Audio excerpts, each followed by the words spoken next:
আমাৰ এই বেংকুৱেট হলটো শুভাৰম্ভ কৰা হ'ল সম্পূৰ্ণ আমাৰ ট্ৰেডিশ্যনেল আমাৰ যিবোৰ কালচাৰেল প্ৰগ্ৰাম আছে সেইবোৰ আমি ৰাখিছোঁ দিহা নাম দি আমি আৰম্ভ কৰিছোঁ এতিয়াও আমাৰ কিছুমান যিটো পৰম্পৰাগত ট্ৰেডিশ্যনেল নাচ গীত মাত আছে সেইবোৰ দি আমি অনুষ্ঠানটো শুভাৰম্ভ কৰিছোঁ কনকা ভিলেজ ৰিজৰ্ট কেনেধৰণে সহায় হৈছে বুলি ভাবে আমি আসলে এইটো এটা নতুন সংযোজন কৰিছোঁ আগতে আমি যিখিনি এডভেঞ্চাৰ এক্টিভিটিজ বা আমাৰ ৰুম আছে তাতে আমাৰ বিভিন্ন জায়গাৰ পৰা মানুহবোৰ আহি টুৰিষ্টবোৰ আহে অসমৰ বাহিৰৰো যথেষ্ট মানুহ আমাৰ তাতে আহে তো এতিয়া এইটো এটা ইভেণ্ট সেক্টৰত আমি সোমাব বিচাৰিছোঁ যেটো আমাৰ ডেষ্টিনেশ্যন ইভেণ্ট যিবোৰ আজিকালি এটা উঠি আহিছে তো তেনেকুৱা প্ৰগ্ৰামবোৰ কৰিবৰ কাৰণে এইটো আমি আগবাঢ়িছোঁ নেশ্যনেল পৰ্যায়ত আপোনালোকৰ কনকাই কেনেকুৱা আদৰি লৈছে নেশ্যনেল পৰ্যায়ত মানে বাহিৰৰতো আমি যথেষ্ট আজিকালি অসমৰ বাহিৰৰ যথেষ্ট টুৰিষ্ট পাওঁ বহুত মানুহ আমাৰ তাতো ডাইৰেক্টলি আহে এনেকুৱা নহয় যে কাজিৰঙাত আহে বা হেৰিত আহি সোমাই যায় সেইবোৰো আছে কিন্তু আমাৰ ইয়াতে কনকালৈ বুলিও বহুত নৰ্থ বেংগলৰ বা মহাৰাষ্ট্ৰ ছাইডৰ বহুত মানুহ মই পাইছোঁ তেওঁলোক আহে কনকালৈকে আহি আকৌ অসমত বিভিন্ন জেগাত ফুৰি যায় চ'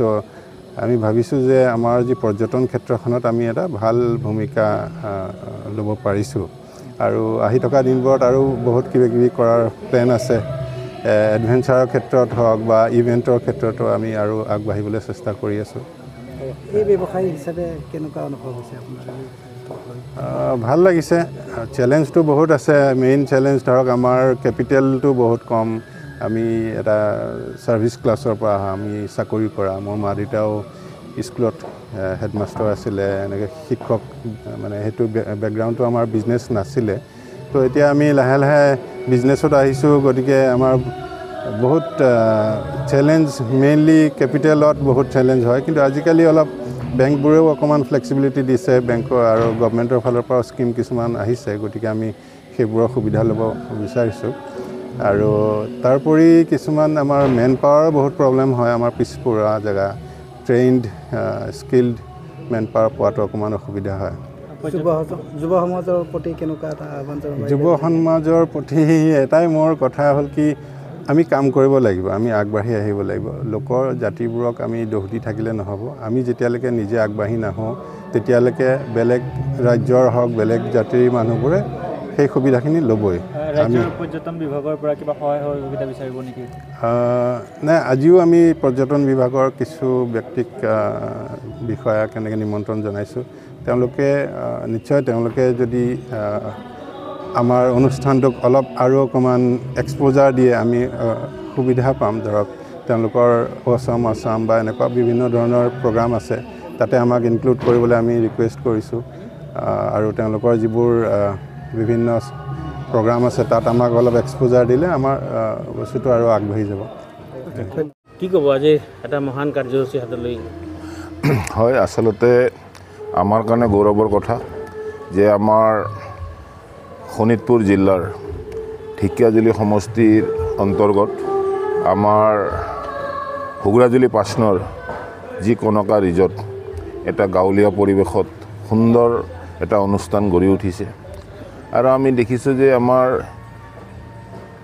বৃহৎ যি অঞ্চল শোণিতপুৰ জিলাৰে বুলি কোৱা নাই অসমৰে বৃহৎ অঞ্চলৰ ভিতৰত বৰ্তমান যিটো আমাৰ কনকা ৰিজৰ্ট এই কনকা ৰিজৰ্টখন ইতিমধ্যে অসমৰ বা আমাৰ বাহিৰৰ ইয়াৰ আমাৰ বাহিৰৰ পৰাও ইয়াত মানুহ আহে আৰু ইয়াৰ যিটো সুন্দৰ যিটো পৰিৱেশ খুব সুন্দৰ পৰিৱেশ গাঁৱলীয়া পৰিৱেশ আৰু আজিকালি টাউন চহৰত মানুহে তাৰ যিটো পৰিৱেশ আৰু গাঁৱৰ যিটো পৰিৱেশ এই গাঁৱৰ পৰিৱেশটো বিচাৰে লগতে আজি এই শুভক্ষণত কনকাৰ ৰিজৰ্টৰ ডিৰেক্টৰ মহোদয়ক মই ধন্যবাদ দিছোঁ যে তেখেতে গাঁৱৰ পৰিৱেশত সুন্দৰ এটা বিবাহ ভৱন বা সভা ভৱন যিটো তেখেতে আজি কৰিলে খুব সুন্দৰ এটা পৰিৱেশত কৰিলে মই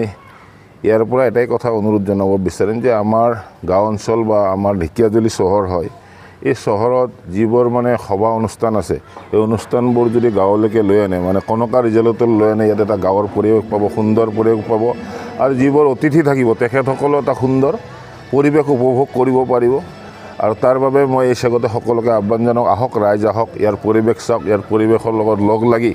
যাতে আৰু ইয়াৰ এটা প্ৰচাৰ হয় আৰু বাহিৰৰো যাতে যাত্ৰীসকল ইয়াত আহে আমাৰ, তাৰ বাবে মই সকলোকে অনুৰোধ জনাওঁ। অসমৰ কনকা ৰিজৰ্টৰ লগতে অসমৰ বাহিৰা ৰাজ্যতো কনকাক সামৰি লৈছে, কি ক'ব? হয়, বাহিৰা ৰাজ্য বুলি নহয়, ফৰেনৰো মানুহ ইয়াত আহিছে আমি দেখিছোঁ। আৰু ফৰেনৰ যিসকল আহে তেখেতসকলে ইয়াত আহি যিটো তেওঁলোকৰ যিটো পৰিৱেশ আমাৰ ইয়াৰ যিটো পৰিৱেশ দিন-ৰাত পাৰ্থক্য, আৰু আমাৰ ইয়াৰ যিটো পৰিৱেশ বা ইয়াত আমাৰ কনকা ৰিজৰ্টৰ যিটো মানে গাঁথনি, অন্তৰ্গাঁথনি, ইয়াত মানে বাহিৰৰ বিদেশৰ বা অন্য যিবোৰ মানে ইয়াত মানে ৰাজ্যৰ কোনো নাই। অসমত যিবোৰ মানে আমাৰ প্ৰয়োজনীয় গছ-গছনিয়ে কওক, ফুলে কওক, বিশেষভাৱে চাহপাত তেখেতসকলে ইয়াত অগ্ৰাধিকাৰ দিছে, যে সকলো দিশত কনকা যিটো ৰিজৰ্ট আজি ইয়াত যিটো সাংস্কৃতিক যিটো ব্যৱস্থা পূৰা সত্ৰীয় নৃত্যৰে, আমাৰ দিহানামেৰে, বৰগীতেৰে, লোকগীতেৰে, জুবিনদাৰ গীতেৰে এটা সুন্দৰ এটা পৰিৱেশ, যিটো মানে অসমৰ যিটো পৰম্পৰা বুলি কোৱা যায়, ইয়াৰ খাদ্যৰ যদি কথা কোৱা যায়, পৰম্পৰা যিটো অসমীয়া আমাৰ সমাজৰ যিটো খাদ্য, এই খাদ্যটো ইয়াত পোৱা যায়। কোনো মানে ফৰেন কাণ্ট্ৰিৰ খাদ্য ইয়াত নাই, অসমীয়া খাদ্য।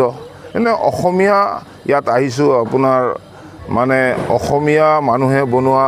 পিঠা লাড়ুৰে আজি ইয়াত মানুহক সন্মান জনাইছে, আদৰণি জনাইছে। তো এনেকুৱা এটা সুন্দৰ পৰিৱেশ ইয়াত মানে সকলো দিশৰ পৰা মানে গাঁৱলীয়া পৰিৱেশটো ইয়াত জীয়াই ৰখাৰ কাৰণে কনকা ৰিজৰ্টৰ ডিৰেক্টৰ ডাঙৰীয়াই যিটো মানে উদ্যোগ বা তেখেতৰ যিটো চেষ্টা, এই চেষ্টাত আমি সকলোৱে সঁহাৰি জনাব লাগে, তেখেতক উৎসাহ দিব লাগে, যাতে কনকা ৰিজৰ্টখন অসমেই নহয়, যাতে বিদেশৰ তো এটা নাম মানে কৰিব পাৰে, আৰু কনকা ৰিজৰ্টখন যেতিয়া বিদেশত নাম হ'ব, অসমৰ নাম হ'ব। গতিকে এনেকুৱা উদ্দেশ্যেৰে সকলোৱে আগবাঢ়ি গ'লে বা তেখেতক এটা সকলোৱে আশীৰ্বাদ দিলে নিশ্চয় ভাল পাওঁ।